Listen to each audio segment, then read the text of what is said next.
और नीचे जो वो सब्सक्राइब का बटन है ना, उसको हिट करो, जल्दी से करो सब्सक्राइब। नमस्कार, मी स्वाती कुंभार, वार्ता जगत न्यूज चॅनल मध्ये आपणा सर्वांचं स्वागत।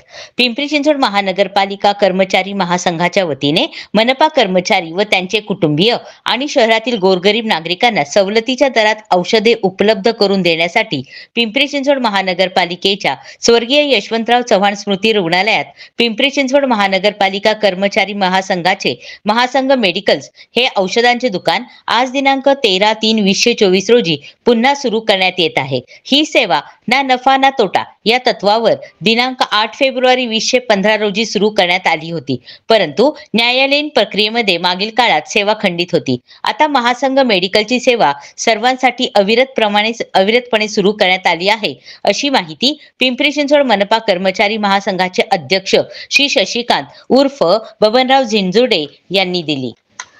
पत्रकार परिषदेपूर्वी बबनराव झिंजुडे यांच्या हस्ते महासंघ मेडिकलची सेवा पुनर्कार्यान्वित करण्यात आली।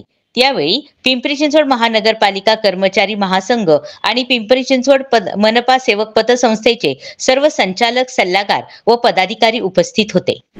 सर्व उपस्थित पत्रकार बंधू भगिनींनो, आमच्या कर्मचारी महासंघाचे मार्गदर्शक माननीय बबनराव झिंजुडे आणि कर्मचारी महासंघाची सर्व समिती, पदाधिकाऱ्यांची समिती, त्याच्याबरोबर असणारे आमचे सर्व सदस्य आणि आमचे सगळे कामगार बंधू भगिनींनो, आज सर्वप्रथम मी तुमचं सर्वांचं मनापासून महासंघाच्या वतीने अभिनंदन करतो, स्वागत करतो।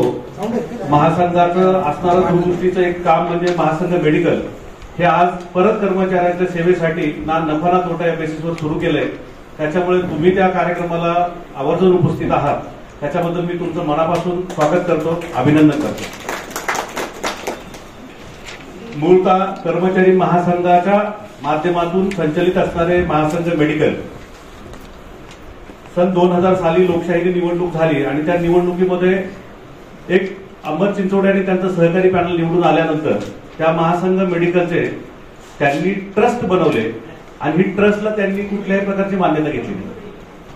म्हणजे जनरल बॉडीमध्ये शक्यतो मान्यता घ्यायला हवी, मान्यता न घेता एक ट्रस्ट बनवलं आणि महासंघाचे असणारे आर्थिक नियोजन, ज्यांच्या मार्फत आर्थिक पैसे देऊन ते मेडिकल चालवलं, त्या कर्मचारी बांधवांपासून ही गोष्ट अभिज्ञ राहिली, त्यांना कळवलेली नाही, कुठे जनरल बॉडी ठरावही झालेली नाही। त्या महासंघाचा उद्देश, महासंघ मेडिकलचा उद्देश, जे कर्मचारी इथले जे रुग्ण आहेत यांना माफक दरात औषधं कशी आपल्याला देता येतील, सवलतीच्या दरात कशी उपस्थित करता येतील, याच्यासाठी महासंघाचा हा एक उद्देश होता आणि त्या उद्देशाने हे बबनराव झिंजुडे यांच्या संकल्पनेतून आणि महासंघाच्या याच्यातून हे मेडिकल तयार करण्यात आलं। परंतु 2020 ला निवडणूक झाली, समोरचा पॅनल निवडला, त्याच्यानंतर 2022 साली परत एकदा निवडणूक झाली लोकशाही पद्धतीने। समोरचा जे पॅनल होता, जे त्यावेळची पदाधिकारी बॉडी होती, यांनी पराभूत झाल्यानंतर या महासंघाच्या स्थावर आणि जंगम मालमत्तेचा ताबा निवडून आलेल्या पदाधिकारी बॉडीला देणं अपेक्षित होतं। याच्याबाबत त्यांनी तो ताबा न देता त्यांनी उलट पक्षी कोर्टामध्ये जाऊन त्याच्याबद्दल वाद निर्माण केला। कोर्टाने, इंडस्ट्रियल कोर्टाने ऑगस्ट महिन्यामध्ये, साधारणतः ऑगस्ट महिन्यात 2022 ला निर्णय दिला आणि तुम्ही त्यांना ताबा 15 दिवसात द्या। त्याच्यानंतर संबंधित जे पदाधिकारी त्यावेळेचे उपस्थित होते त्यांनी हायकोर्टामध्ये धाव घेतली आणि हायकोर्टामध्ये पहिल्याच म्हणजे तारखेला निर्णय झाला की तुम्ही तो ताबा त्यांना देऊन टाका। तरी सुद्धा महासंघ मेडिकलचा ताबा, महासंघ कार्यालयाचा ताबा त्यांना ह्या कर्मचारी हितासाठी दिसला नाही, त्यांनी दिलाही नाही। याचा अर्थ असा झाला की कर्मचारी म्हणजे कर्मचारी जो केंद्रबिंदू आहे या महासंघाचा, याच्याकडे पूर्णपणे दुर्लक्ष करून त्याचा अधिकार कसं नुकसान करता येईल याच पद्धतीने समोरच्या एका विशिष्ट मंडळीने हे कामकाज केलं, तर त्याच्यामुळे नुकसान झालं। परंतु महासंघाचं कामकाज थांबवता येत नाही। माननीय कामगार न्यायालय स्वारगेट आणि उच्च न्यायालय मुंबई यांच्या आदेशान्वये आम्हाला ताबा देण्याचे आदेश झाले असताना सुद्धा कोर्टाची अवमानना केली आणि आम्हाला ताबा दिला नाही। लोकांच्या हितासाठी महासंघाच्या कार्यालयाचा ताबा घेण्यात आला आणि कामकाज सुरू केलं, परंतु महासंघ मेडिकल ही आर्थिक नियोजनाची बाब असल्यामुळे महासंघाने आतापर्यंत मी म्हणतो त्यांना आरपीडी करून कार्यालयात पत्र पाठवून असे 20 ते 25 वेळा पत्र व्यवहार केलेला आहे। त्यांना वेगवेगळे न्यायालयाचे दाखले दिलेले आहेत, नोटीस पाठवलेले आहेत आणि महासंघाचं मेडिकल तुम्ही सुपूर्द करा, कारण त्याच्यामध्ये असणारे औषधं याचा हिशोब त्यांना देणं अपेक्षित आहे। परंतु त्यांनी कुठल्याही प्रकारचं आम्हाला फक्त एकदा ते दोनदा पत्रव्यवहार केला आणि पत्रव्यवहारात सांगितलं की आम्हाला तुम्हाला ताबा द्यायची इच्छा आहे.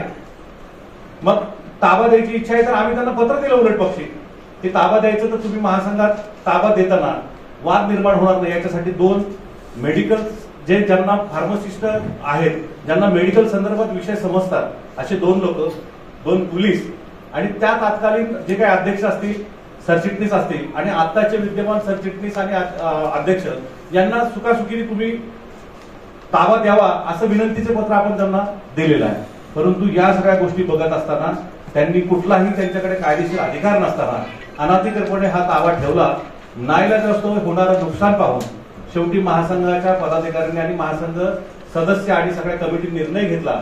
त्या प्रकारचे निर्णय घेतल्यानंतर आपण त्या प्रकारची जाहिरात प्रसिद्ध केली, त्या प्रकारची नोटीस आपण डिक्लेअर केली, त्यांना त्याबाबत कळवलं आणि याचा रीतसर पंचनामा करून पूर्ण व्हिडिओ शूटिंग मध्ये 24 तास, मला वाटतं 3 दिवस याचा संपूर्ण औषधांचा, 4 दिवस औषधांचा, गोळ्या औषधांचा जो काही साठा आहे तो प्रत्येक गोष्टींना मेडिकल म्हणजे आपण व्हिडिओ शूटिंग मध्ये ताबा घेतलेला आहे. आणि ताबा घेतल्यानंतर काही ज्या वास्तव गोष्टी समोर आलेल्या आहेत त्याच्याबद्दल अध्यक्ष तुम्हाला सविस्तर सांगतील. आणि मेडिकल बद्दल मी तुम्हाला ही एक कल्पना दिली की बाबा या आज त्या मेडिकलच्या उद्घाटनासाठी आपण परत एकत्र आलो आणि त्याच्यामध्ये कुठल्या कुठल्या गोष्टी घडल्या त्याच्याबद्दल अध्यक्ष तुम्हाला सविस्तर सांगतील.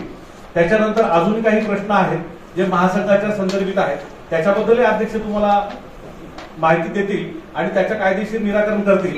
मी अशी विनंती करतो की माननीय अध्यक्ष याबाबत आपण पत्रकार बंधू भगिनींना यथोचित माहिती देऊन त्यांना कायदेशीर गोष्टींची माहिती ज्ञात करून देऊन कर्मचारी बांधवांपर्यंत पोहोचवावी अशी मी त्यांना विनंती करतो. नमस्कार. पिंपरी चिंचवड शहरातील सर्व पत्रकारांचं मनपूर्वक स्वागत. आपण आमच्या विनंतीवरून या ठिकाणी आला त्याबद्दल मी माझ्या महासंघाच्या वतीने आपल्या सर्वांचं स्वागत करतो. 2 वर्षापूर्वी महासंघाचं इलेक्शन झालं आणि इलेक्शन झाल्यानंतर या आधी इलेक्शन झालं त्यावेळेस मी जसा ताबा दिला सगळ्या मालमत्तेचा तसा ताबा नवीन कमिटीला सुद्धा मिळणं अपेक्षित होतं, पण तो दिला गेला नाही.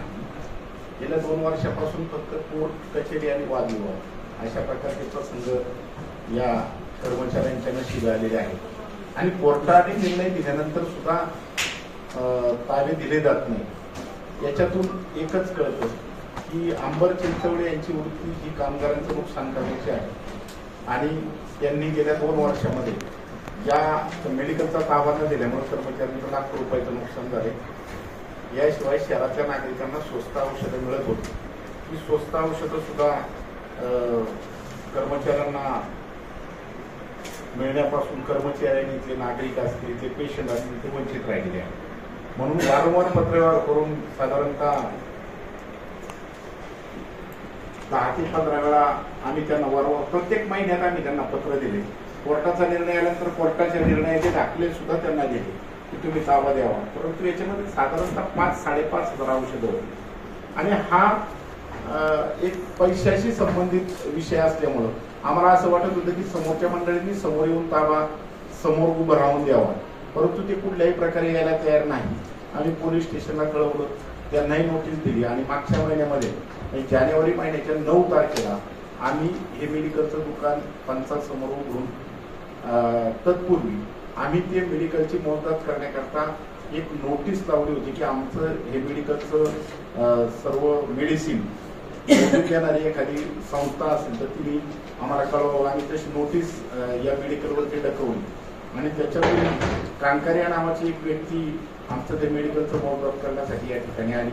आम्ही मिटिंगमध्ये तशा प्रकारचा ठराव करून त्यांना काम दिलं आणि 4 दिवस सातत्याने 6-7 माणसं लावून त्यांनी हे सगळं मेडिकलचं मटेरियल आमचं मोजलं. त्याची थोडक्यात प्रक्रिया तुम्हाला सांगतो की आम्ही 4 दिवसात त्याचं कशा प्रकारे ते मोजलं. प्रत्येक एकूण एक गोळी आणि एकूण एक मेडिसिन आम्ही तिथं ओपन केल्यापासून प्रातिनिधिक स्वरूपात एक थोडंसं दाखवा. 4 दिवसाचं दाखवू केलं पण काय केलं नाही. 2015 साली पिंपरी चिंचवड कर्मचारी महासंघाने पिंपरी चिंचवड महापालिकेतील कर्मचाऱ्यांच्या आणि वायसीएम हॉस्पिटलमध्ये ऍडमिट होणाऱ्या पिंपरी चिंचवड शहरातील नागरिकांच्या हिताकरता पिंपरी चिंचवड महापालिका कर्मचारी महासंघ मेडिकलची स्थापना केली होती.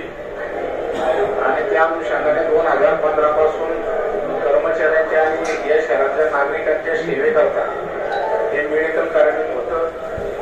2019ला महासंघाचं इलेक्शन झालं. एक वेगळी कमिटी, वेगळे पदाधिकारी या महासंघाचे निवडून आले होते.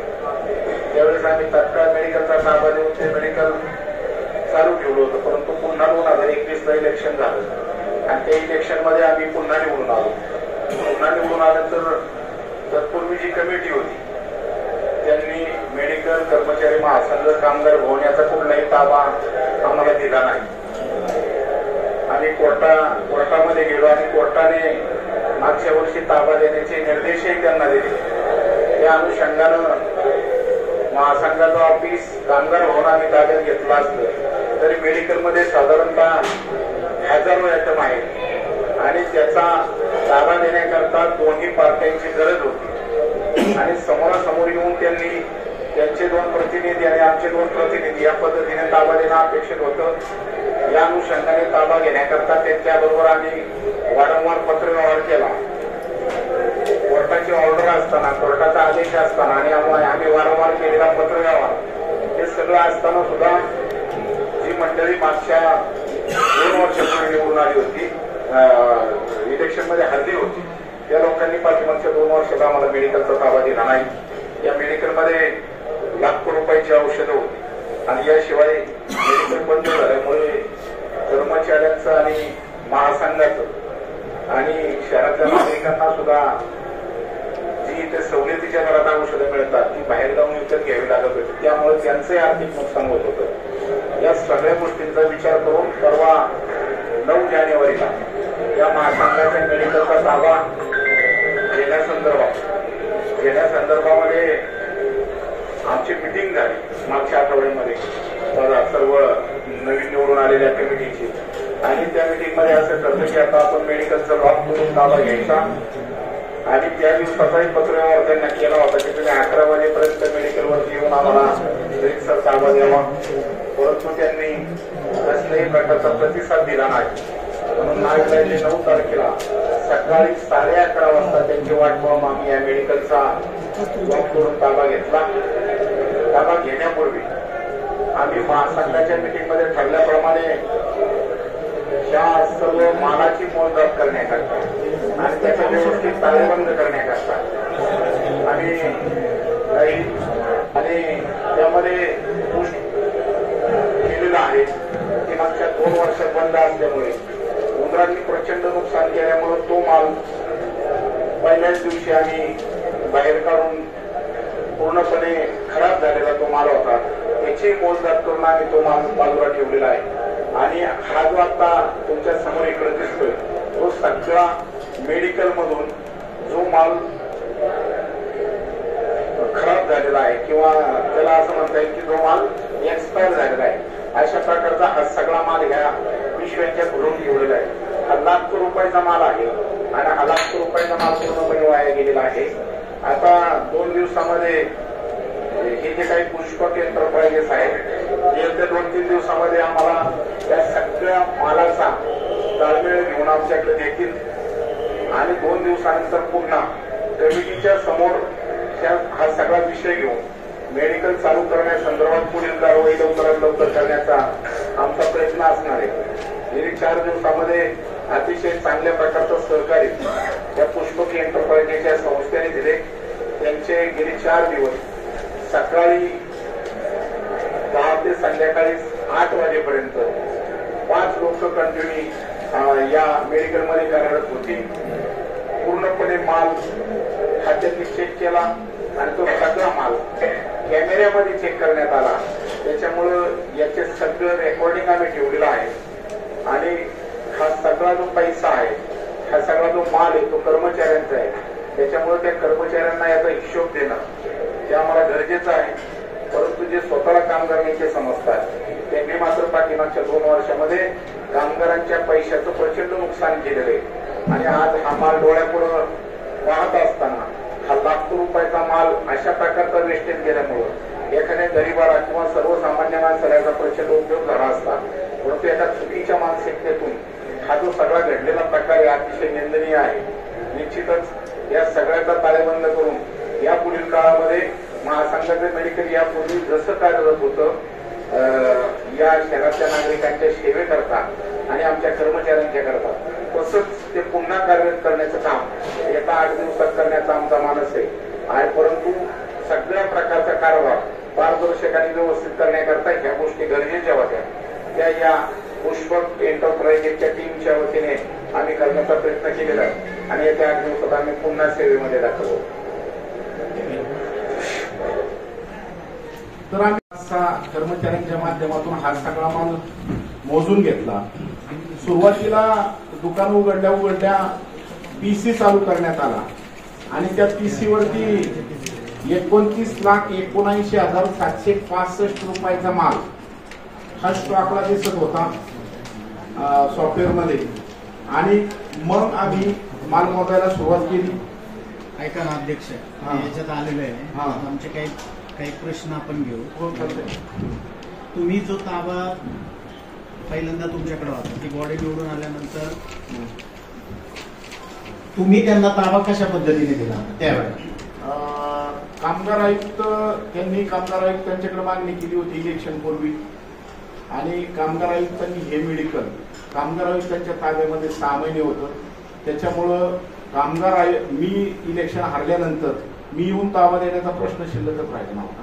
कारण की महासंघाचं ऑफिस, कामगार भवन आणि मेडिकल हे माननीय प्रशासक म्हणून कामगार आयुक्तांच्या ताब्यात होतं आणि त्याच्यामुळे इलेक्शन झाल्यानंतर ते कामगार आयुक्तांनी त्यांना ताब्यात दिलं.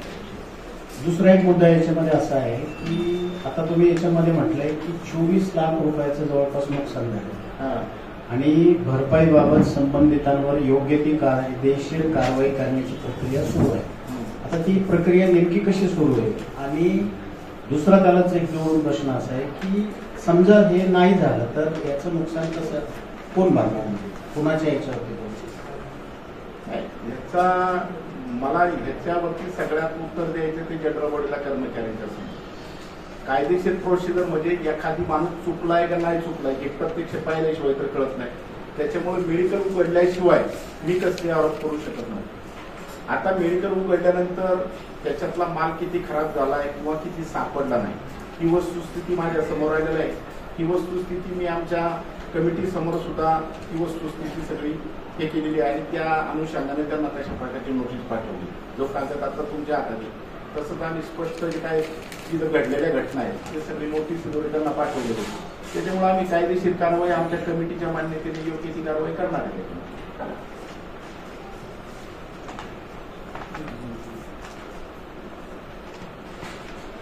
पुढील कारवाई जी आहे ते माझं जसं ताबा घ्यायच्या टायमाला जसं वादंग झाला होता तसं पुन्हा वादंग होण्याची शक्यता उद्भवते का? ताबा घेताना मागच्या वेळेस ज्यावेळेस महासंघाचं इलेक्शन झालं आणि इलेक्शन झाल्यानंतर जी जुनी कमिटी होती ती स्वतः येऊन दुकानात बसली. वास्तविक आता आमचं असं मत होतं तुमची 2 लोक आमची 2 लोक घेऊन तुम्ही कायदेशीर रीतसर ताबा घ्या. त्याच्यात वाद घालायचा काही प्रश्न नाही. ही प्रॉपर्टी कोणाच्या मालकीची नाही. परंतु त्यांनी तो प्रकार केला नाही, दुकान बंद केलं. वाद कधी होतात? जर आम्ही वारंवार पत्रव्यवहार करतोय आणि तुम्ही जर आम्हाला पत्राने कळवलं असतं की आमची ही 2 लोक आहेत आणि तुमच्या 2 लोकांची नावं द्या आम्ही ताबा देतो तर वाद होण्याचा प्रश्न येत नव्हता. पण आतापर्यंत जवळपास 10 ते 15 पत्र दिली, एकाही पत्राचं उत्तर आलं नाही. याचा अर्थ तुम्हाला ताबा द्यायचाच नव्हता. आणि मग ताबा द्यायचा नसताना तुम्ही जर ही मेडिकलचं दुकान हे जर संघटनेचं आहे तर निवडून आलेल्या कमिटीच्या हातात ते स्वाधीन करणं हे क्रम प्राप्त होतं, पण तसं केलं गेलेलं नाही. तुमची पुढची प्रक्रिया कसं असेल? कारण हे जे थकीत बिल आहे तुम्ही जे दाखवलेलं याच्यामध्ये नुकसान भरपाई जे आहे हे नुकसान भरपाई समजा योग्य त्या वेळी जर नाही आली तर त्याचा पुढील फायदा कसा होईल? कारण पुढील ह्याचं नुकसान झालंय पण पुढे एक्सपेन्सेस आहे, पुढे मटेरियल नवीन खरेदी करायचे त्याला पैसा लागणार आहे. मग हा कुणाच्या पत्त्यावर पडणार? आता साधारण याच्यात कर्मचारी महासंघाचं प्रचंड नुकसान झालेलं आहे. मला जीएसटीची नोटीस मागच्या 4 महिन्यापूर्वी आली होती, मला इन्कम टॅक्सची नोटीस आली होती आणि माझं खातं जे महासंघ मेडिकलचं खातं आहे ते बँकेने स्टॉप केलेलं आहे. ह्याही प्रक्रिया आमच्या बाबतीत घडल्यास साधारणतः 15-16 लाख रुपये बँकेने आमच्या खात्यावरचे स्टॉप करून ठेवलेले. कारण की जीएसटी भरायचं तर कसा भरायचा? महासंघाचं मेडिकलचं दुकान उघडं नसताना जीएसटी कसा भरायचा हा माझ्यापुढे प्रश्न होता. इन्कम टॅक्स कसा भरायचा हा माझ्यापुढे प्रश्न होता. आणि ज्या ज्या नोटीस आल्या त्याच्या संदर्भात पत्रव्यवहार संबंधित व्यक्तीशी आम्ही केलेला आहे, परंतु कसल्याही प्रकारचं त्याच्यावरती प्रत्युत्तर देण्याची त्या व्यक्तीची तयारी नाही. आता ही जी घटना आम्ही याची मोजदाद केलेली आहे याच्याबाबत आम्ही जनरल बॉडी पुढल्या महिन्यात मध्ये घेणार आहे आणि हा कर्मचाऱ्यांच्या समोर एक लक्षात घ्या, याचे मालक जे आहेत खऱ्या अर्थाने ती जनरल बॉडी आहे, याचे मालक जे आहे तो कर्मचाऱ्यांच्या समोर हा संपूर्ण विषय आम्ही नेणार. त्यानंतर आम्ही रीतसर कायदेशीर नोटीस दिलेली याच्याबाबत, त्यांनी कर्मचाऱ्यांसमोर येऊन सांगावं त्याचं काय विश्लेषण द्यायचं ते, आणि मग कर्मचारी जे ठरवतील याच्याबाबत, कारण की याचे 100% सभासद याचे मालक आहे.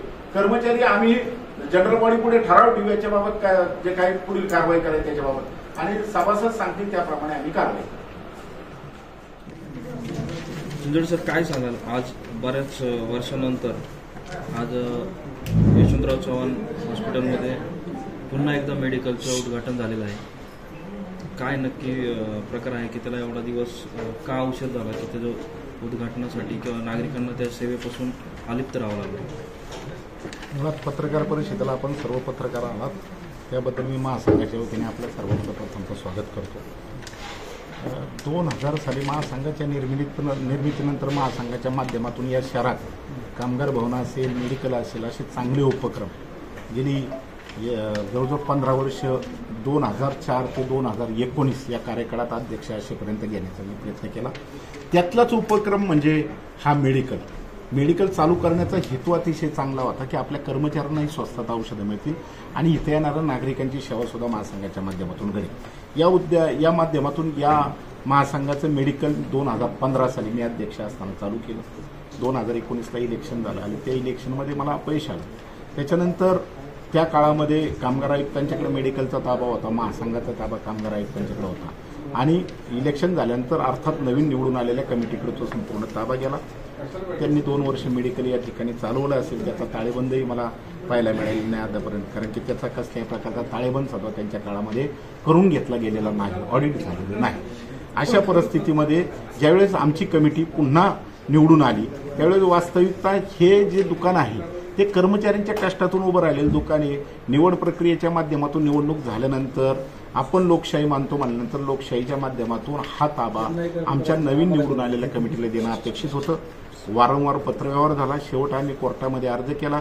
कोर्टाने सुद्धा यांना ऑगस्ट महिन्यामध्ये, मागच्या वर्षीच्या ऑगस्ट महिन्यामध्ये सांगितलं की तुम्ही याचे ताबे देऊन टाका, परंतु त्यांनी ना महासंघाच्या ऑफिसचा ताबा दिला ना मेडिकलचा ताबा दिला. नाविलाजी मला महासंघाचं ऑफिस सुद्धा लॉक तोडून ताब्यात घ्यावं लागलं, परंतु त्यातली सगळी कागदपत्र गायब. हे मी त्यांच्यावरती आरोप करतो कारण की ती सगळी कागदपत्र यांच्या घरी आहे. कारण की परवा सुद्धा कोर्टामध्ये एक धन्वंतरीची केस चालू असताना 4,500 कागद कोर्टामध्ये दाखल झाले 2020च्या सह्यांचे. मग जर 4,500 कागद दाखल होऊ शकतात तर महासंघातला सुद्धा 100% कागद यांच्या घरी पडलेला आहे. एवढंच नव्हे तर कामगार भवनाच्या बांधकामामध्ये 8 नंबरचं बिल यांच्या काळात ते काम पूर्ण झालेलं असताना ते 8 नंबरचं बिल यांच्या काळात मंजूर झालंय, परंतु ठेकेदाराला दिलं गेलं नाही. त्याच्यामुळे पाठीमागच्या 1 वर्षामध्ये आम्ही ती बिलं, ते काम जे झालेलं आहे त्याचं बाहेरून ऑडिट करून आम्ही त्याप्रमाणे बिलं द्यायचं काम चालू आहे. त्याच्यामुळे कामगार भवनाच्या कामात सुद्धा प्रचंड मोठ्या प्रमाणात विलंब चालू आहे. मेडिकलच्या बाबतीत सुद्धा कायद्याने ताबा देणं अपेक्षित होतं, परंतु पाठीमागच्या 2 वर्षात जवळजवळ मी पाठवलेली तुम्हाला एक 15 ते 20 पत्र त्यांना दाखवतील, त्यांच्या नावाने, स्वतःच्या नावाने पाठवलेली पत्र आहे, परंतु एकाही पत्राला प्रतिसाद मिळालेला नाही. त्याच्यामुळं कर्मचाऱ्यांचं या मेडिकलमध्ये आम्ही ज्या दिवशी मेडिकल उघडलं त्या दिवशी पीसीवरती 29,79,765 रुपयाचा स्टॉक दिसत होता. म्हणजे मेडिकलमध्ये 29 लाख रुपयाचा स्टॉक असताना आम्ही ज्यावेळेस त्याची मोजदाद करायला सुरुवात केली तर 10,81,458 रुपयाचा स्टॉक हा एक्सपायर झालेला होता. ते पूर्णपणे नुकसान झालेलं आहे. वापरण्यायोग्य असलेलं जे औषधं आहे ती 5,48,000 रुपयाची शिल्लक आहे. तुम्ही आता ते ओपन झाल्यानंतर पाहिलेले आहेत. त्याच्यानंतर संगणकावरील स्टॉक आणि उपलब्ध असलेला स्टॉक याच्यामधली तफावत 13 लाखाची. म्हणजे 29 लाखाचा 1.5 स्टॉक जो आहे ना आम्हाला भेटायला पाहिजे होता, परंतु प्रत्यक्षात आम्हाला तेवढा स्टॉक न मिळतात. त्यातला 13,49,808 रुपयाचा स्टॉक हा पीसीपेक्षा आम्हाला कमी सापडला. म्हणजे याचा कुठलाही ताळेबंद नाही. हा जो 13.5 लाख रुपयाचा स्टॉक आहे याचा कुठलाही ताळेबंद नाही किंवा तो स्टॉक जागेवरती नाही. मग तो कसा विकला गेला, कशा पद्धतीने विकला गेला याची कुठल्याही प्रकारची माहिती नाही. आत्ता ज्यावेळेस आम्ही मेडिकल ओपन केलं त्यावेळेस व्यापाऱ्यांची पत्र आम्हाला प्राप्त झाली आणि मग व्यापाऱ्यांनी सांगितलं की आमचे 24 लाख रुपये आणि ऑलरेडी ते 24 लाख रुपयाचा माल यांनी घेतलेला ऑलरेडी PC वरती आमच्या दिसतोय. त्याच्यामुळे व्यापाऱ्यांनी सुद्धा तशा प्रकारची आम्हाला पत्रव्यवहार करून बिलं सबमिट केली. म्हणजे आजची परिस्थिती अशी आहे की 29 लाखापैकी हे व्यापाऱ्यांनी आम्हाला दिलेली पत्र आहे आणि आमचे एवढे पैसे त्याच्या प्रकारची बिलं सुद्धा त्यांनी आमच्याकडे सबमिट केली. ही सबमिशनची तारीख पाहिली तर तुमच्या लक्षात येईल. हा 10/1/2024 मी 9/1 मेडिकल उघडलं, 10 पासून मला पत्र चालू झालं. म्हणजे जवळजवळ 24 लाख रुपयाची बिलं आज व्यापाऱ्यांना द्यायच्यात.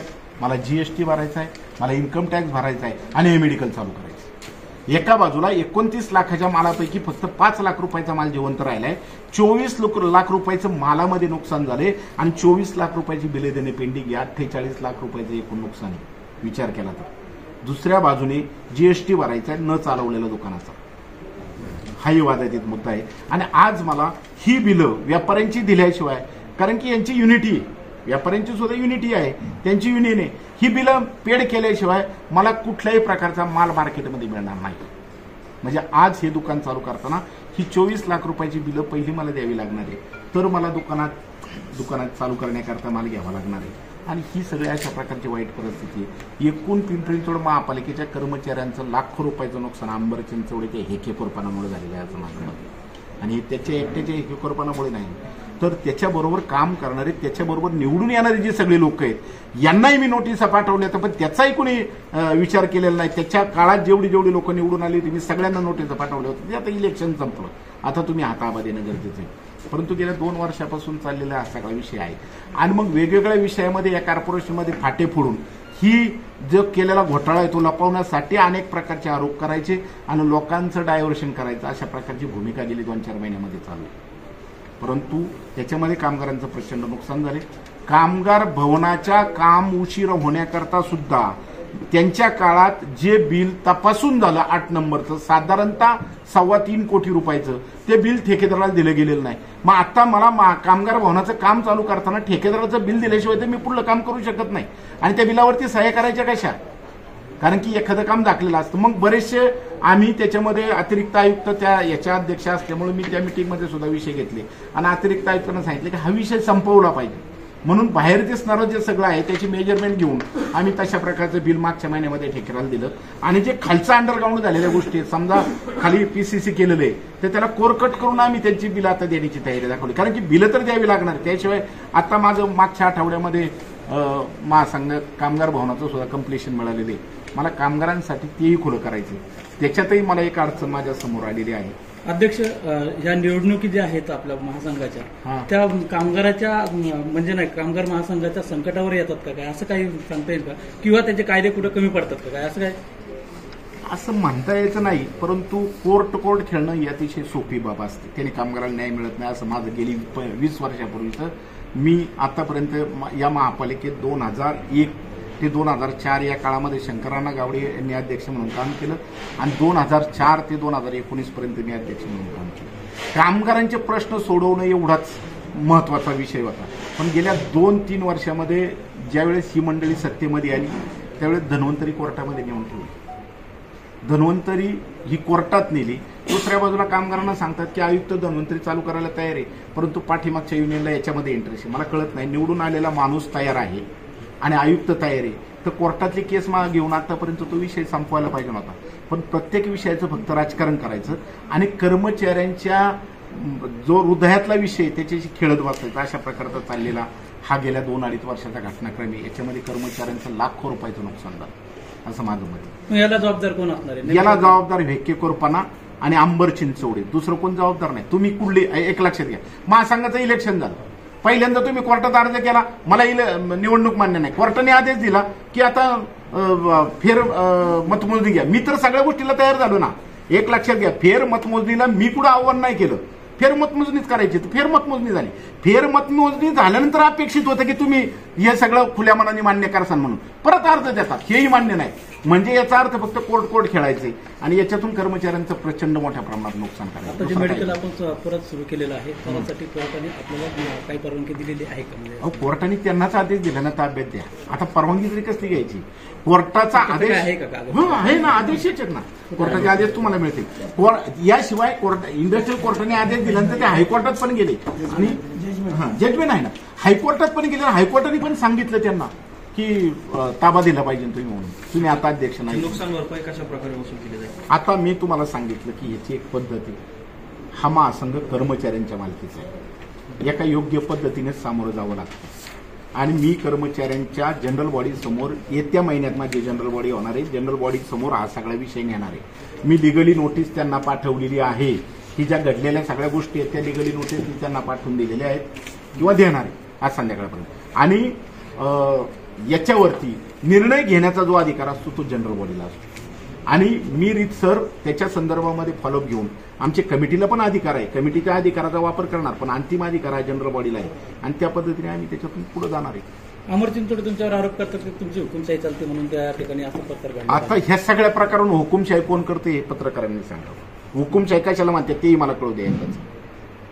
तुम्ही कुठल्या म्हणजे तुमची जी कमिटी आहे त्या कमिटीला कुठं विश्वासात न घेता अमर चिंचोडे सुद्धा असं कोणी बोलत नाही ना. तर अमर चिंचोडे तुमच्यावर आरोप करतात या संदर्भात? नाही, ते आरोप करणं वेगळे. हुकुमशाही कशाला म्हणतात? गेल्या 2 वर्षातली वस्तुस्थिती सगळी सांगितली मी तुम्हाला. याच्यावरून हुकुमशाही कोण हे तुम्ही ठरवा. मेडिकल कामगारांचं आणि चावी तुमच्या घरी नेऊन ठेवता याला हुकुमशाही म्हणतात की मी मागच्या वेळेस इलेक्शनमध्ये पडल्यानंतर तुमच्या हातात सगळं सुपूर्त केलं याला हुकुमशाही म्हणतात.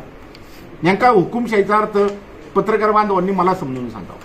हा प्रश्न पत्रकारांचा नाही, हा त्यांचाच आहे. पण तुम्ही हा प्रश्न जेव्हा वादंग झाला होता मेडिकल ताब्यात घेण्याच्या संदर्भात, ज्यावेळेस तिथं जो काही प्रकार घडला त्या प्रकारानंतर हा आरोप प्रत्यारोप झाले होते, तेव्हाही त्यांनी म्हणलं होते की इथं हुकुमशाही तुमची चालते असं त्याचं नाही. ऍक्च्युली वाद झाला, त्या वादाच्या वेळेस तर मी इथं उपस्थितही नव्हतो. सन्माननीय भोसले साहेब होते आमचे जनरल सेक्रेटरी, मी पाठीमागून आलो. परंतु वाद याच्याकरता झाला की एक कमिटी निवडून आली तर पडलेल्या कमिटीने येऊन दुकान उघडायचं नसतं. त्यांचं असं म्हणणं आहे की तुम्ही आता तुमच्याबरोबर जे निवडून आलेले सदस्य आहेत तुम्ही त्यांनाही कुठल्याही विश्वासात न घेता काम करतात असं त्यांचं. ते माझ्या सदस्यांनी आरोप करा. त्यांनी कसं काय आरोप करावा याच्यामध्ये? सदस्य घाबरत असतील. हा, मग ते घाबरत नसतील तर त्यांनी करावं ना. हा काही विषय येत नाही ना. मला काय म्हणायचं, हा काही प्रश्न नाही होऊ शकत. ते असे बोलतात म्हणून ते खरं आहे. ते आणि ते किती खरं बोलतात. कोर्टाचा आदेश देऊन जर ते मानत नसेल तर ते खरं बोलणारे किती ते समजून घ्या तुम्ही. तुम्ही याच्यात दिलंय संगणकावरील स्टॉक प्रत्यक्ष उपलब्ध असलेल्या स्टॉकमध्ये तफावत 13,49,818. याच्यामध्ये काय भ्रष्टाचार झालाय का असं तुम्हाला म्हणायचंय का? मग तसंच दिसतंय ना. ते म्हणजे थोडक्यात मागच्या संगणकावरचा जेवढा स्टॉक आहे तेवढा माल तिथं असणं अपेक्षित होता. त्याच्यातला एक्सपायर झालेला मला बाजूला निघाला असताना थोडक्यात भ्रष्टाचार झाला असं माझं मत आहे. आजचे बातमीपत्र येथेच संपले. पुन्हा भेटूया नवीन बातमीसहित. तोपर्यंत जय हिंद, जय महाराष्ट्र.